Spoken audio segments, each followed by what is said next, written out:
আজকে ক্লাসে আলোচনা করব রায়মার্টিন প্রশ্নবিচিত্রা 2024 ক্লাস 5-এ দ্বিতীয় শ্রেণীর পরীক্ষার প্রশ্নপত্র নিয়ে। দ্বিতীয় শ্রেণীর পরীক্ষার 1, 2, 3 এবং 4, 5, 6, 7 এই 7টি স্কুল আমার আলোচনা হয়ে গেছে পরিবেশের। আজকে আলোচনা করবো 8 নম্বর স্কুল। এই 7টি স্কুল যে দেখোনি অবশ্যই আমার চ্যানেলে গিয়ে অবশ্যই দেখে নেবে। তাই 8 নম্বর স্কুলে আজকে শুরু করছি আলোচনাটা কিসের? পরিবেশের। 8 নম্বর স্কুলে প্রথমে রয়েছে সঠিক উত্তর নির্বাচন করে লিখো। প্রথমে হচ্ছে মালদা। মালদায় কোন আমের জন্য বিখ্যাত? মালদা হলো ফজলি আমের জন্য বিখ্যাত। আমাদের দেশ স্বাধীন হয়েছিল 1947 খ্রিস্টাব্দে 15ই আগস্ট। তারপরে বলছে কুলিক পাখিরালয় দেখা যায় রায়গঞ্জে।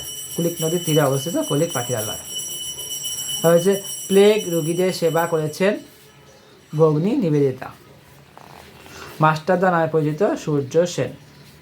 তারপরে বাঁশের কাঠি তৈরি করেছিলেন তিতুমির। এবার হচ্ছে এক কথায় উত্তর দাও। আমার সোনার বাংলা গানটি গেয়েছেন রবীন্দ্রনাথ ঠাকুর। রয়্যাল বেঙ্গল টাইগার কোথায় দেখা যায়? সুন্দরবনে। কৃষ্ণনগর কিসের জন্য বিখ্যাত? মাটির পুতুলের জন্য বিখ্যাত। 4 নম্বর। একশৃঙ্গ গন্ডার কোথায় দেখা যায়? জলদাপাড়ায়।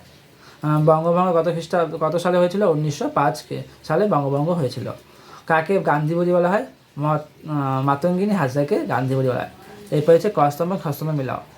মানুষের স্বাস্থ্য হয়ে যাবে একটি সম্পদ। দার্জিলিং হয়ে যাবে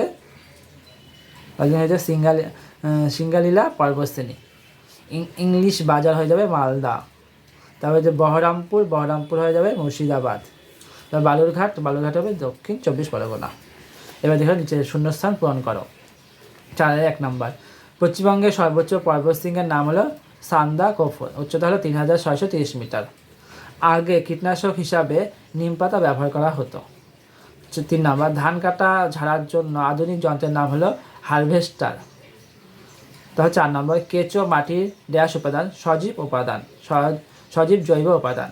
তারপরে লেজে ভর দিয়ে লাফিয়ে চলে যে মাছ, সে হলো চ্যাং মাছ। তো আজকের ভিডিওটা এই পর্যন্ত। ভালো লাগলে অবশ্যই কমেন্ট, শেয়ার এবং লাইক করতে ভুলবে না।